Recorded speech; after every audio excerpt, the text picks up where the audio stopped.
Welcome to Show Me the Money Rugby League TV. We have one of Show Me the Money's favourite sons here, the great, the legend himself, Paul McShane, or as I call him, the little genius. So he's actually just come to pick some boots up, hopefully, Paul, for the World Cup that starts soon. So we've dragged him in and we're going to get some questions asked, what we want to ask. So, Paul. All right, yeah. By the way, this is Paul's first squad number at Leeds. Actually, I'll start off with that, Paul. Seeing that, what do you think? Does that bring back good memories or? Yeah, really good memories. I think going back to Leeds when I was there, it was probably the best place you could have an apprenticeship really to learn your trade. I had a great coach in John Bastian there at the time. I know you love John, but I did, and yeah, good memories. Do you? Looking back now, and you've just said this to me, could I fit in that now? We're not going to ask you to challenge it, but you were a chunk monster in them days, so weren't you? Yeah, I think back then you just played rugby because you could, and it was your hobby. You just thought, you didn't think too much into the training side of things, you just played rugby because you loved rugby. Yeah. And obviously there's a bit more to it than that. There's dedication and training a little bit harder, and I think that's something that I learned when I was about 23, 24, that it takes more than just talent. Do you know what, we have the famous photographs in here, and I'd love to get it one day, hopefully for people who are watching, but there's a photo of, I don't know if it's Gary Schofield or Danny, the Leeds lads are down and you're in that tree at Bel Air. Yeah. Is that in the changing rooms at? I'm not sure, it could be in changing rooms, yeah, like I think I'd have been about 14 or 15 at the time. And they're doing a thing and they just see this head and you're in the tree, aren't you, above Yeah, I think I've got a big like floppy hat on, a big daft hat on, and yeah, little idiot stood in a tree. Listen, while we're here, main thing, and by the way, we all them dreams we had when you were a kid, when we first met, you got the Man of Steel, you slag got your grand final, kid, Challenge Cup final to come. But how did it feel like we hadn't spoke?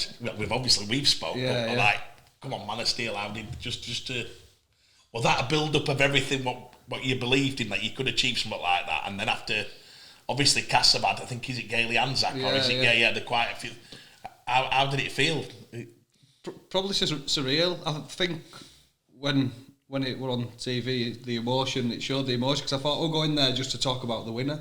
So I didn't think it was about me, because you don't really, as a player, you don't go out to win individual stuff. You want to win your grand finals and stuff like that. But you do. Don't get me wrong. Like I'm chuffed to bits with it, but I think the environment that I were in at the time helped me. The coaches, the players, the people that wanted you to get better, and I think during that season, I think we couldn't really make playoffs, and Paulie sat us down with like 5 games to go, obviously knowing where you could see leaderboard at the time. He goes, lads, if all, let's do this for Mac, let's try get in there and keep playing the best we can to give him the best shot at it. So, wow. And then I think the day before, the day after when I rang Paul, it was chuffed to bits for me. Do you feel that Paulie going for a massive, I know for you personally it'd have been big for you because of how, I think you're always thankful that Paulie put you in position in this club at Cas playing your way, like you play a different way and you got more control of everything that went off. Have you had a Paulie hangover, and as it took you a bit, and then Radis is obviously, I love Radis. He's total opposite to Paulie, isn't he? Yeah, you've got this bloke who wants to. Paulie's absolutely got you. Then you've got Radis who's like one of your mates, comes in and like gives it that. I find Radis really easy company. Yeah. And I'd say sometimes I love Daryl, but Daryl can be like he can be up and down. You can feel Paulie's mood. Hey, Paulie, how you doing? Well, yeah. You all right? Yeah. Why should I be all right? Yeah. How's that been different?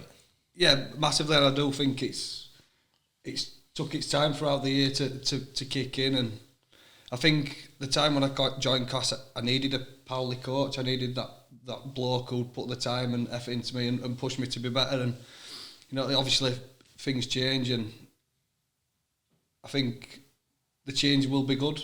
Listen to a new voice and stuff like that. It's just me getting to terms with it, and because you always like. What people don't understand about you, that's you as a person, innit? Once you feel close to people, you're quite loyal, and that's where you are. Yeah. You feel comfortable in that environment, don't you? And it's quite, you're not brilliant. I always because we'll go on to it in a minute with England, but I've always thought, because of, I think at a young age, I thought you'd be at Leeds for life. Yeah. I can remember us talking, thinking Macca's going to be number 9 for Leeds for the next 20 years. This is all set up. Going to go into coaching at Leeds. This is exactly what's going to happen. We can write the script. And then at 20, were you 22? I think it went into 2013 season. And they'd already done the witness law and we'd done the whole law. Yeah. So it were like, and then I can remember thinking, and then all of a sudden you want at Leeds. Yeah. Then we strolled up to Wakey, and that don't click, does it? You know, No, you enjoyed it, didn't you? You loved it. I think it probably didn't show it or say it, but I was probably still hurting from not being at Leeds. You know what I mean? That's the team that I grew up supporting and stuff like that. And although I didn't think it bothered me at the time because I was just going to play rugby, but it did, and it took me a while to get out of that. I think you did. I think you had that hangover, didn't you? And then not accepting it. Do you know what? We've got a few players, and I'm not going to mention it personally, but we've got a couple that's happened to it last, and it's exactly the same. Because Leeds is I think you go to Leeds and you think you're just going to be there. Because Danny Maguire did it 15 years, Kevin did it. I think it's a lifelong dream to sit there. Then suddenly, they do come unstuck. It's like, that's a... And do you know what? I was thinking about this. Gailey and Alex Mellor, probably Jack Walker, have had to watch the final yesterday. You know what it's like being a player. We all said right things like, it's fantastic. We want Leeds to win. Really, you're thinking, fuck, I can't believe I'm not here. You know, and it was weird. I rang Gailey after the semis and said, how are you feeling? And he's like, I'm sat with Mellor having a meal. So it must have been a booting. It must have been one of them. I think he invited me out to that. He did, yeah. So it must have been a constant booting, ex-Leeds and But I always think at Leeds, it's definitely one of them clubs where you feel that close to it, that it's so hard to let go. And because what you said with John Bastions and the history of the place, and I think it's known for having long-term players, even though I think the turnover last 7 or 8 years has been ridiculous. I think they'll get back to that. I think that we saw a bit of what Roman's going to do. I think it'll be they've just won the first grand final in the 18th. I think we were last one. Since the last one, I know you were going to say that. So that I spoke to John this morning and last night, and he's. I said to him, "Are you going to piss?" He went, "No, I'll have one drink, and that's it. That's how we celebrate, Craig. Because what I'm doing is, Deep Roy Keane, he goes, I'm already thinking about next year." I went, "John, you don't have to do cliches, mate. No, you just talk. Yeah. Anyway, he's rang me this morning. He's planning next year, and then obviously, I think going to Cas. If you'd have said to me, and you'd have talked when I first met you, I think I met you in a Nando's, knowing me, you at that time would have been. But I always thought you'd be where you'd be. I never doubted it. And now I'm looking at you now and thinking, it's been an hard year for this year because I think the changeover. I think losing Gailey and a couple of the lads who you were close to, and I think it's been. And then you've also got this England. There, it's like there, and I think it's always been there. And I said this to somebody the other day about it, so I'll say it in front of you. I won't embarrass you. Well, I will.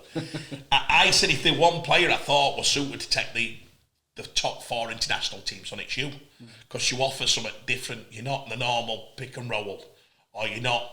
You've got something that's a little bit different. But I've been saying for years, we need a chance to get you in good ball to show that, and you're very you've got your fitness levels. I'm looking at you now. You probably you're fitter now than you were when you were younger. Yeah, easily. Honestly, when I was younger, I just played rugby because I love playing rugby. Like I still probably lived at home and eating turkey dinosaurs and chips with my younger brothers and stuff like that until I was like 20 when I moved out. Can you remember when I met you? Yeah, White Rose it was. No, I met you. I come to your house. Yeah, as well. Did you see my brother? I met your mum. I met and your mum had chip pan on that day, so I can't really remember your mum. Yeah, and it's just things like that. Like you probably don't think of when you're that young. I think it probably changed now. Like you see some young kids now and they're in great shape, but for me, I just played rugby because I loved it and I didn't think of the tough stuff that you actually needed to do with it. I've just spoke to Ryan Braley on phone there. We're on about the fitness levels, and he says, "Oh, you've been saying the leg speed and the fit." And do you know what? Quickly, if you look at what Saints are doing now, that's a 4-timer. Yeah. As Tommy Makinson made sure everyone saw it with a 4-timer. He ran up when he scored kickball, looking at Leeds fans. He's getting this. He actually got some beer thrown. He got a bit lively. Paul, is it me? Are they just fitter and faster than everybody else? Give me something more. Johnny's obviously, listen, Johnny could down as a coach. What he's doing at the moment, them young players, but when I've watched them historically over the last 3 or 4 years, they just look fitter, faster and stronger than everybody else. And once they put that game to bed at first 20, they just went through motions. Yeah, they're just non-stop, and I think they know the roles. Everyone in the team knows their job and what they have to do, and I think they do it the most consistent out of anyone, and it shows, doesn't it? Like 4 years on a bounce, but it's unbelievable. Yeah. And there was one where I think Joe mentioned, or someone did, Catalans last year had an ability to slow the ruck down, and then when they needed it and they needed a rest, they managed to find it. Might be a player going down. I think Saints managed that great and all. I think they're just, there's a game plan, and I think they can take you to somewhere you don't want to go. And if you look at the Leeds, right, and I hope I say this respectfully, because we're going to do a show on it, but I'm looking at Leeds and thinking, how many of them have got the twitch and the fitness and the power to go to that level what they're going to have to do to win a grand final for 80 minutes? And I think that's where Leeds need to get to. I think that's where Cas need to get to. I think Joe or Jimmy, I don't know, yesterday someone said maybe Wigan could. I don't know. I'll be honest with you. I don't know, because I know what they've got coming. Yeah. And I know that they've got to do it without Dodds and Walmsley and the other one. There were 3 of them that did it without the winger, Regan. Yeah. And I know we've all had injuries this year, which I'm going to ask you in a minute. Why is that happening to everybody? But can give us some hope as a top player in the game. How do we catch Saints? Yeah, it seems pretty tough, but I think you've said like your Wiggins and stuff like that. I think Leeds now, I think a lot of it's down to, because they're that successful, everyone's hungry to do it again. I think that they're in that mode, like they want more and more and more. I think if you look at the young kids that come through, you look at the systems consistently, the academy sides are always in the top 2, top 3 bracket, and I think that goes a long way to what they do. But having trained with a couple of Saints lads at England level, they're intense at everything they do. Like they don't mince throughout. Everything they do is intense. Like the field sessions, the gym. So I think that's just in them. Short and sharp and all. They do, don't they? Throughout the club, the coaches and everything. I think that's how they're just fine tuned, just to go hard at it. And why? And on the one I said about the fatigue thing, what has happened this year? We've got the record injuries, the record. I don't know. It's mad. Like we've done a team run one day, and 3 blokes have pulled out just in a team run session. So it's mental. Why is that, Paul? Why? I don't know. We're seeing. I think we're seeing more ACLs. There's more science behind it than ever. You know what I mean? So when we're training, they're looking at your meters. They don't want you to go too far over, so you're not fatiguing your 10 too much. But I just don't know. The game that at minute is that quick. Is it? It is quick, so when you first started with that shirt on, yeah.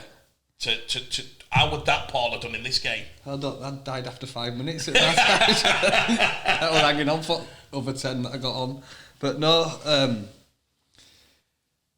don't know. It's just it is loads quicker now, especially with the 6 again and stuff like that. Especially you can't give a penalty away just to get a 20 second breather. It's 6 again instead, so you're on back foot again. So I thought it as simple as that. Like so that. Yeah, you see it, hard, there. Yeah. So that's not a penalty more. That's just So and is that mentally draining? Thinking, because I was watching Leeds trying to get back in game the other day, and I was thinking, how can they get back in? So let's say Saints have got to come up with a knock on, or Saints have got to come up with a penalty. Leeds going to get a penalty. They couldn't get up pitch. Yeah. So it would have had to be.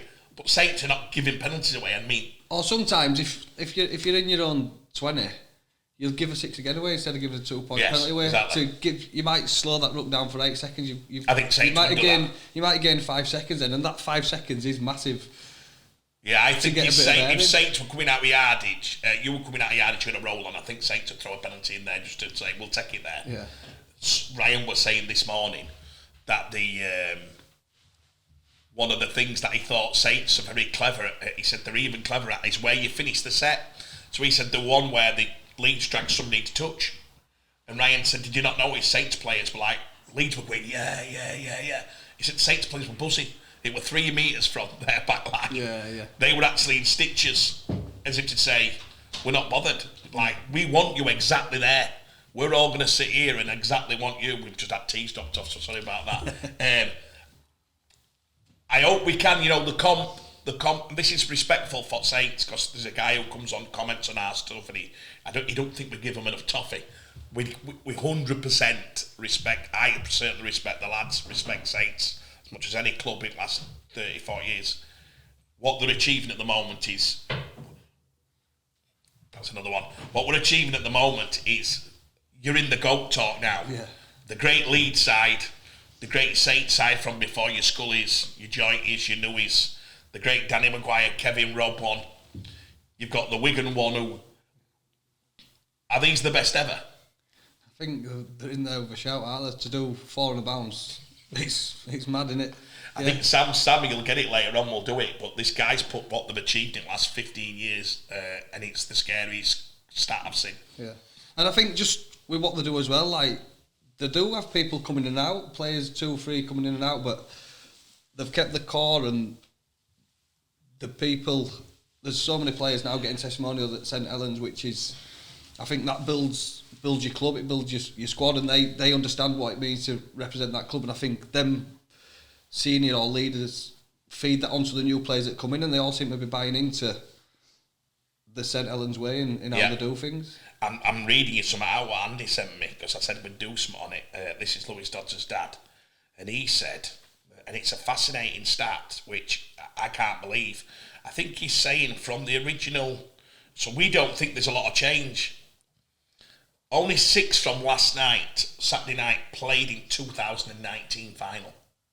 So making some Percival, Lomax, Knowles, Roby, LMS. And that's the probably the leaders of the group, the core, the people that exactly drive the standards of the club. And I think at the time when Leeds won the 3, they had a good eight players that had been in that team for that Kylie, long. JP, Jamie Jones, Danny, Kev, Rob. That set high standards, and people that come in, they see that how they are training and what they're doing as senior players, and they think, I have to get up to that.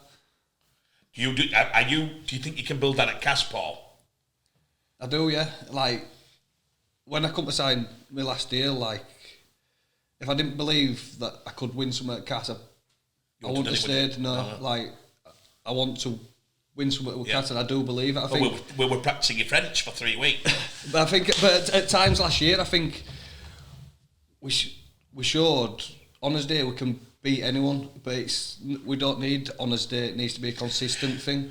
I challenge Cas on this, and hopefully, again, respectfully. So I'd love him just to go. You know, I like a bit of that younger, and I want to see that development within the squad. I don't like the average age to all be pretty top heavy.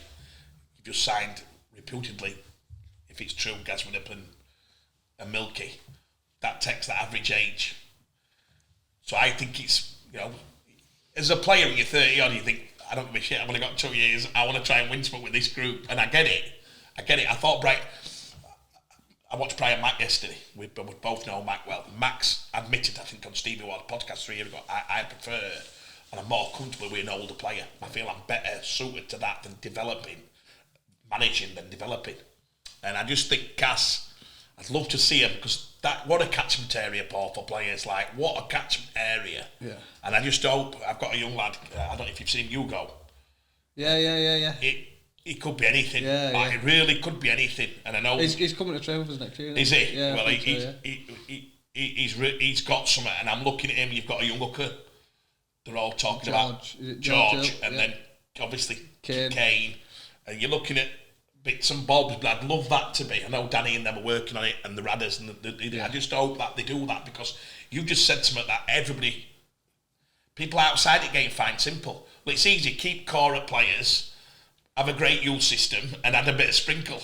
Yeah. As Leeds used to do, bring Alatiti in, bring Brent Webb in, bring a couple of magic in, but keep the core. Yeah. St Helens, you've just said it, you said there, the same core players. But next year's young crop, they've got a kid who I think is one of the best young props, could be, again, not of the top, if George Delaney's going to be a superstar. They've got the next ones coming in already. I think, how do Cas get to that, Paul? How can Cas get to every year there's 6 new ones coming in without signing people in their place for 2 years who are 34? Do you get me? How do you get me? How do you get him? I think it's something that Radders, when I first met Radders, when he talked about that, didn't he? He's big on trying to get people. Yeah. And I think that they are putting things like that in place. Brilliant. I think now, especially when I first joined Cas, all Cas kids that end up going to Leeds and stuff like that. Look, Cam Smith, for instance, Cam Smith, Morgan Corey Smith, Johnson, Corey people Johnson. like that. Like, I think sometimes the bigger clubs, you're attracted more because of what you get with it. You go there, you look at the facilities and stuff like that, and I think that's a big attraction. But I think once we get this stadium thing sorted and stuff like that, we'll be able to attract more. I think. Yeah, because you wouldn't bring a young player into a system that doesn't play young players. Yeah. Historically, we wouldn't. Yeah. Somebody said to me, "Would you take?" When I took Truey in, it were a gamble because there'd been no young player. But I believed in the Callum McClellan, Truey, Lewis Johnson. I know them two ended up leaving because of. What they did that year in academy wise, unbelievable. Yeah. Jacks, yeah. Callum Turner, wasn't it? And I probably thought, well, Truey just with these is just genius. Yeah. And then you saw a couple of signings. If you remember, Callum were a bit upset because they signed Corey Aston, Jamie Ellis, 2-year deals. Thinking, well, like, why have you got these and you're signing? Yeah. Do you get me? At the time, I can remember us. I can remember Lewis Johnson exactly the same. It were like signing a 31-year-old, 32-year-old for 3-year, 2-year deals, and then saying, well, how are you going to get 10 games into this kid? Yeah. Because unless you get, I said this to a coach the other day, and he said to me, God, you've 5 years. If you get 10 games into a player, you know he naturally gets better year after, don't you? Anybody under 23 naturally gets better, whether he's going to be a star, whatever his level is. If you get another 10 games year after, he's going to get better, innit? Yeah. But if you don't start that, it's just a trust thing, innit? And if you went to coaching, will you promise me on this camera now? Because we've argued about this for years. Well, not arguing, debating it. If you do go into it, will you promise me that'll be a big part of what you do? Yeah. Because I did Danny the other day, me and Danny got it on about something, and it was a personal debate, and I said, remember our chats, remember what we've always said. But I think if you get them young kids coming in and playing around the right people, it makes it easier anyway for them. You know what I mean? It's sometimes hard to put them young kids if your team's not performing well. Because the last thing you want to do is put a young kid in, you're not performing well, and that kid. Yeah, but do you think sometimes at Cas, I used to think with young lads at Cas, your culture were that tight and that hard to get into. I can remember saying to Gailey, release it a bit. Yeah. Show a bit more, because you're getting too hard where you're putting them. You're making it that intimidating for a young kid to want to come and show what he can do. Yeah. Now, I suppose you could say other way. Well, that's where the bar is. Yeah. It's probably a bit hard because at Cas, like, we've never been the best group of players, individual players. Yeah. But as a group, we've been great because you have to work that little bit harder. And I don't know if that intensity sometimes scares a kid. Honestly, like, no, I remember at Cas. We're constantly on each other about improving and picking the standards up, because for us to be as best, we have to work harder than anyone, really, because we're not that gifted individuals, really. We're an hard work. No, we have got some winners, but we're based on hard work. Yeah, I get it. And working a little bit harder, and sometimes that might have been intimidating. I don't know if you remember Fozzie trying to break through when we were on a free deal, and he said to me, Craig, it's hard here. I said, why? He says, well, I'm defending left edge in training. They're scoring 15 tries. And then when I want to go and smash one of them, they're telling me I can't do it. So he goes, I'm just may as well put a thing on my head, and I'm just sat like a cone.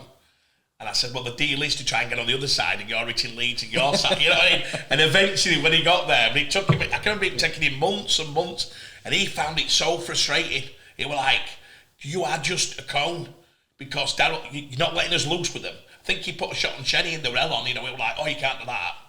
I think Big T did it once. Remember Toyo? Yeah. I think Toyo put a shot on somebody in the rel on. They're like, oh, you can't do that. And he's like, well, how can I show the coaching staff what I can do?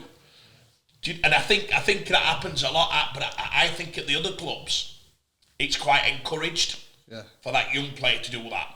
I think that's the difference. It's your culture. It's sometimes us older ones, we're just miserable again. We're just miserable. I think I don't want this young kid knocking me about here. Yeah, exactly. I always take an older player back to Jurgen and go, you can remember these phone calls we had, don't you? Yeah. And they'll go, so you used to moan to me that they were doing that to you, and you're doing the same thing. I'm sick of young Kane running rings around me and knocking me about, but yeah, I think. But is it your job? Like, people ask me how Jez Litton left Hull. There was not enough opportunity for Jez Litton at all because they wanted Danny to play the minutes, and Danny probably wasn't willing to release that minutes. Yeah. Rightly so. You know, it wasn't there. Obviously, that sounds a bit like me because I want to play every minute of every game, it. but and I think for the bigger picture, I do need to. Well, that's what I call it. We're like, right, if you're not changing that, we're going. Yeah. You know, we asked Radders, we asked the club, and we're gone. And then I've had loads of Hull fans saying to me, why did that happen? I said, I think it was purely that. Yeah. Because that's the conversation we had at the start of this year with Radders and coaching staff. He says, you're not going to play every minute of every game. There's some games you won't play, but because of injuries and stuff like that, I have had to end up playing every game. But that's something that Radders has got on his mind. Brilliant. Especially how Kane performed that last game. And do you do anything with Kane?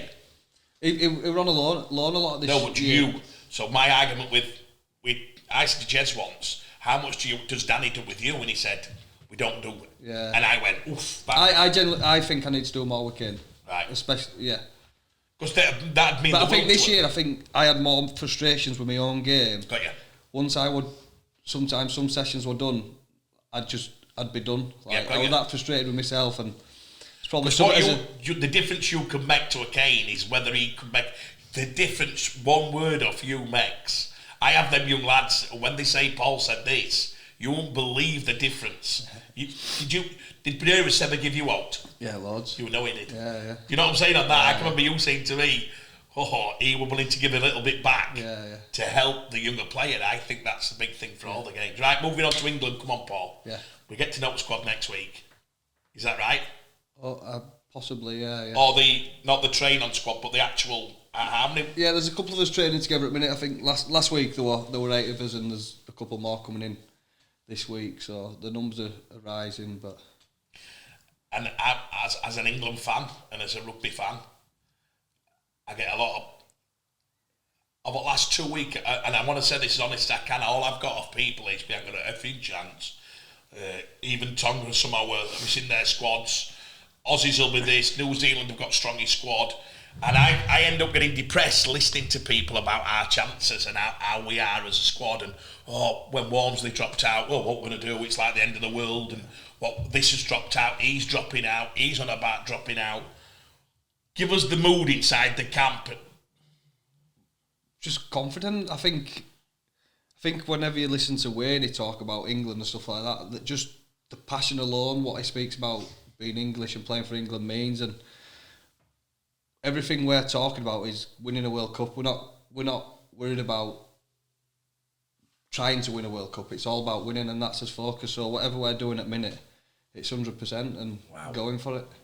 We need that, pal. We need that. But it is like there were only, I think, 8 of us training at points this week, and then sometimes nights would come in. But there's a buzz even with 8 blokes training. There's a really good atmosphere there. And when do you go into? If you're selected, when do you go into full camp? I think it'd be 4th October. Wow, that's not long then, is it? No. And is that you then in camp? If you get picked, is that you in camp for 6 weeks? Yeah, until end. Vicky's gonna kill you. So that did you just set it out and you get to go back home then, or is that? I'm not too sure. I've never experienced. I think there's a couple of times they get to go home, but I think it is quite. It's once it's in and it's sealed off. And where do you train? At the minute we're training at Wigan. Wow. We go over to Wigan and train there, and we've had a couple of days at Warrington as well. There were quite a funny one when somebody had a crack with Wayne where he must have rang up before the semi-final against Leeds, and I think he was saying, hi guys, how fit are they? And they were laughing because they were saying, is he asking for Wigan or is he asking for England? And they were laughing. I think they got back that they were thinking. I said, you know what? We need to all forget about Wayne's Wigan background, don't we? Because you've just hit the nail on the head for Sean. He's so passionate, isn't he? Yeah. I once took a player to meet Wayne called Lewis Bierneck. Lou. Yeah.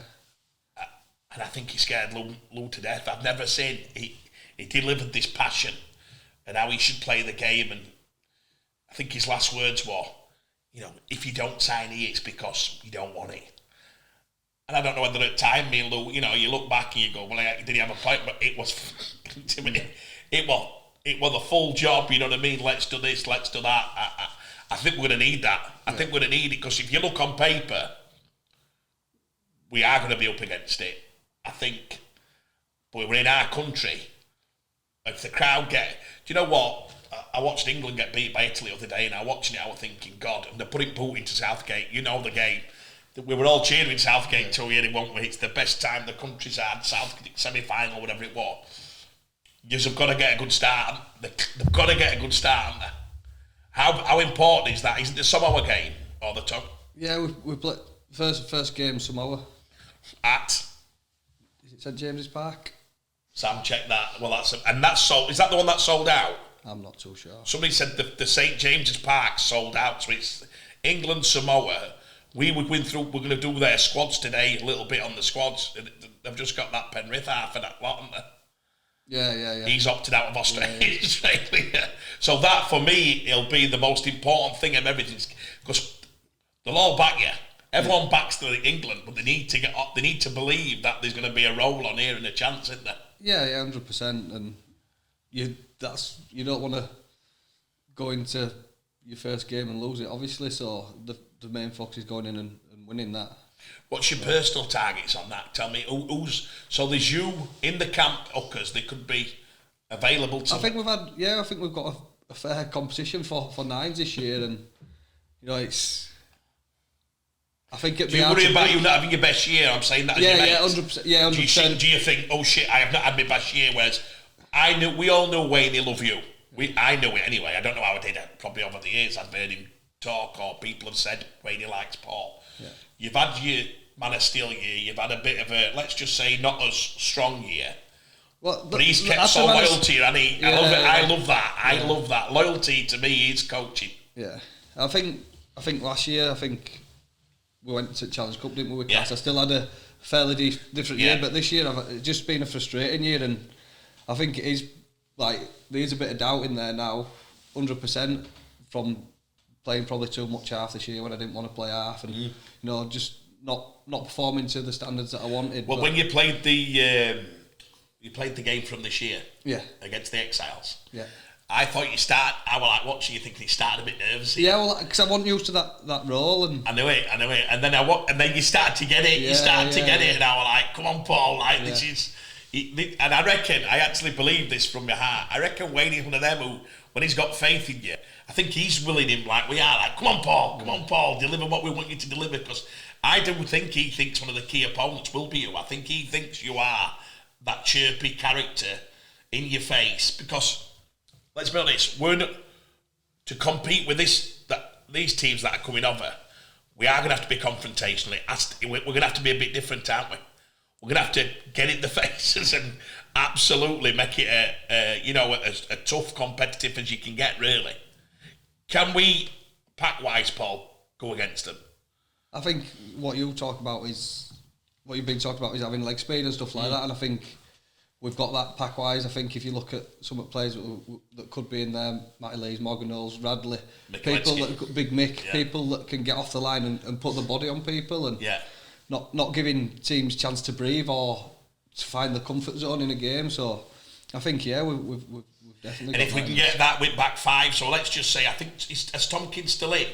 Yeah. Oh, somebody was telling me. Somebody said he's struggling a bit. Listen, I think if we can get the back five with that leg speed on top of that, I felt sorry for Ashanley on Saturday. He's had a great season, Paul. I thought he deserved every chance. He has got that leg speed, 6'3". I thought Saturday, I don't know if he was injured, I don't know. He didn't run with the same clout as what he has been doing. But watching him, I think we're going to get Hughes on the ball. We're going to have to come out of yardage with a back five that can absolutely do 150 apiece. You know, I laugh. Young Corey Hall, who I like, you know, I love that he's built his game on yardage. It's the first one of my young players who just totally gets it. He absolutely gets, not about anything else. His base is 140, 50. That's what he says. Yeah. So all he does is go either side at ruck, and he don't wait for shape. Yeah. He just gets in. I think it's massive now as your back five, especially without games so quick and stuff like that. So further upfield they can get you, it's going to help your big men out and shaping up wise. So, and if you get the quick play, then you can play, can't you? Yeah. You can start looking for gaps. I think if we play that fast, electric style. We get back fight forwards and then you get pick and roll on. And then you're hitting arse like Georgia, and then coming onto that in broken play. We'll win it, honestly, I do. It sounds daft. Everyone's going to see it, but they'll be doing that. Their job's to slow you down and slow you down. I actually think if we play our conditions, that's the one thing we've got in our favour for me. I think we're going to come here, we're going to play in our conditions. And you know, you said a 6-week camp's not easy, is it? No. I know lads who've done it, and they say it does get hard. You're away from home for 6 weeks. It's keep on turning up. Yeah.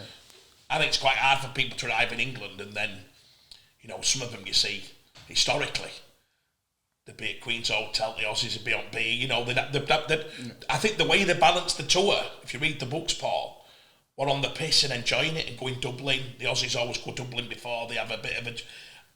I think we've changed a bit. It's a bit sports sciencey and a bit more. So I don't know how they'll get their release. Yeah.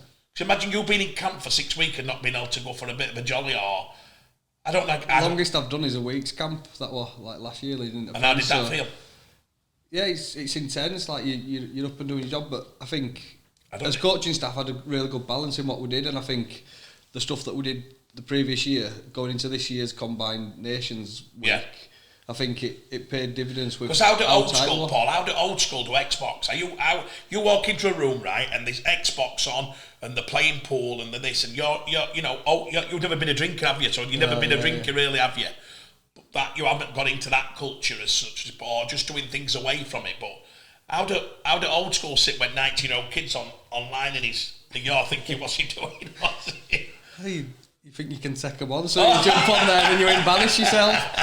No, for oldies we have like dartboards up and stuff like that for oldies like me. So we actually went to yours to play PlayStation competition with them. Yeah, we used to put them on when we were me, Bish, Ollie. Yeah, I can remember. Yeah. Can we get one more out of Ollie? Ollie, yeah. I just think his experience. I think he's one of the strongest backfield runners in comp.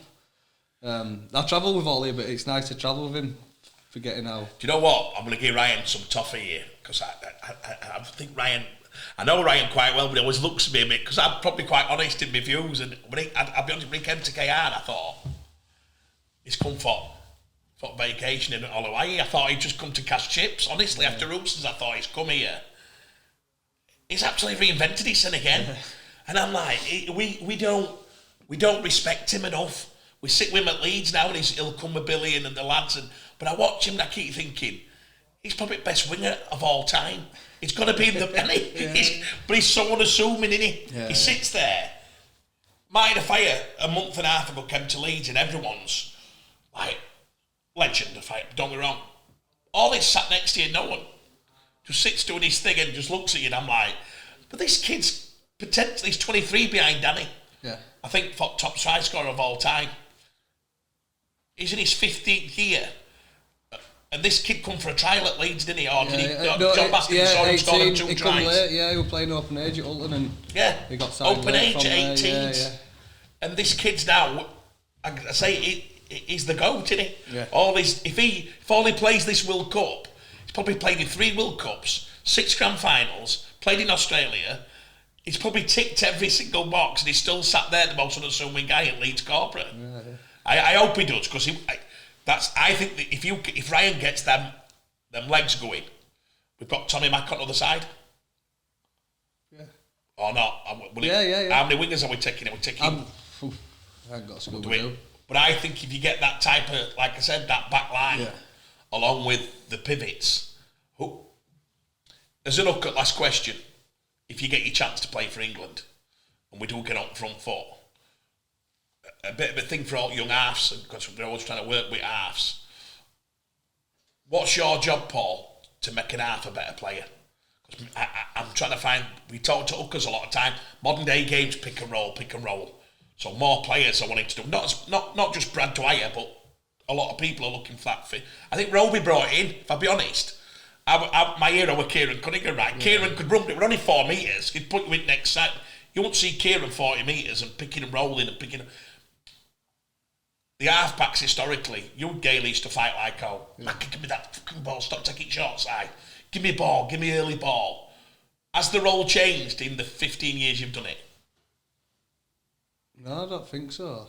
I probably didn't fully understand it as much when I was younger, but where there's now, I understand it. Like my role as a 9 is to give me half the best possible opportunity to get on front foot. So if that's getting a quick ruck or running myself so the defensive line's holding off a bit so they aren't just going straight for me half, just being a different threat and giving me half early ball when they need it. Is that the way, even with the speed, can we keep doing that, or is it, do you think it, do you know what I'm trying to say? So say if we play you in the internationals, will we have another hooker come on and just blitz through it like a Jez Litton, or just pick and go? Can the modern day hooker play 80 minutes?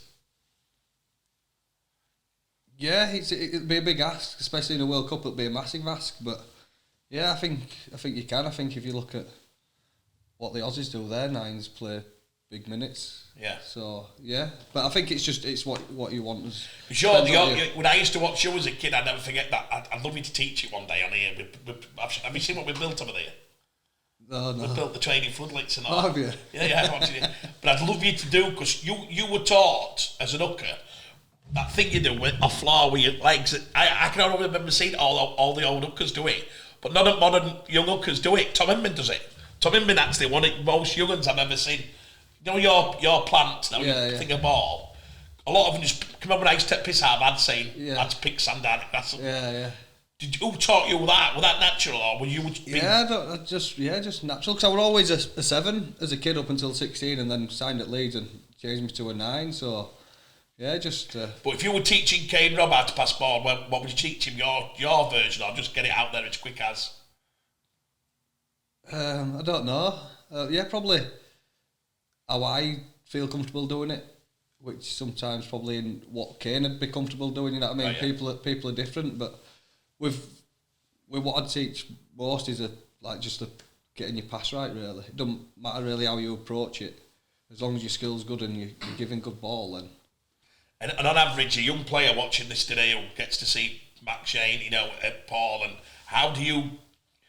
What's the biggest advice you'd give? What would you say to be a top class? We've got 7 hookers, probably under 20, and I'd love to just tap into you to say what because we are showing you up here. You're one of the most revered ones you're one of them who everyone rates. It's weird. Yeah. You get another hooker, I'm not going to mention the names, but you'll get 50-50. Yeah. They nail them, like, oh shit. And no one nails you because you probably mix your game as good as anybody. Yeah, I think that's it, your tempo and your variety.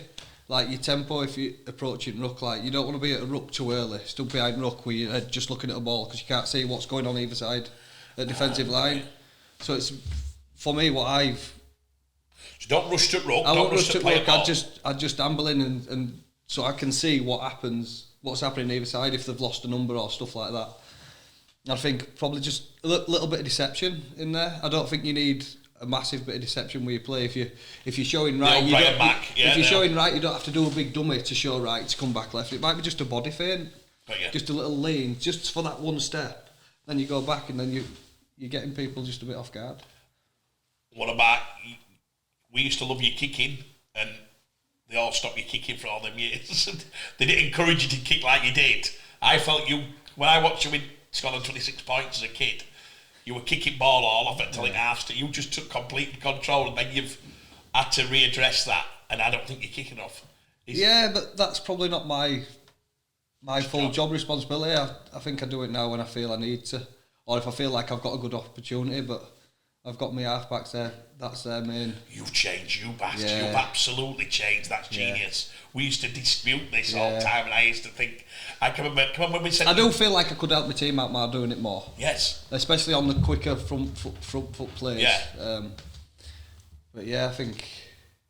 Yeah. And last one, how many short side plays can you take it?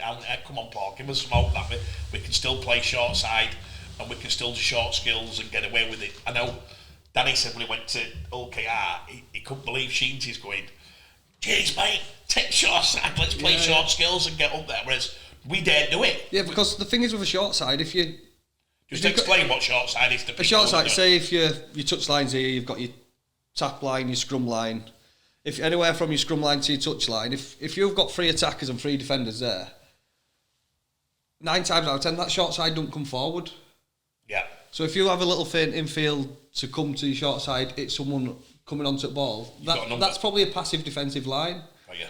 So they haven't got. You're not running into 6 blokes where they can put loads of weight through you. You're getting probably 1, maybe 2 defenders in there landing on your front and playing it quick. So why does them, Paul? Why does coaches not like you taking short sides all the time? I don't know. I think it's something that we're, this year at Cas we've tried to encourage it. Got you. We've tried to. You want to make your job as easy as possible, so it's easy playing off a quick ruck than it is a slow ruck. And I think at Cas this year we've got players, especially with Westy at middle, people that can ball play from a wider area. Yeah. So I think it's, especially coming out your own end, it's a massive help if you've got a genuine option both sides at ruck, especially on your short sides. And talk, Paul. You've naturally. You were a bit shy early doors. Yeah. You were actually thinking about it. I still feel like I'm in myself now. You know, in meeting rooms, I still feel like I could talk more. But on a pitch, you can't shut me up.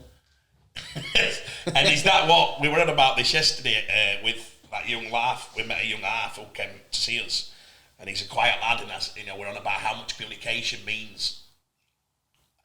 We've done a couple of drills down here with players, and the young ones feel very reserved to talk. I think that's a big thing people have on Truey. Yeah, that he didn't talk as much.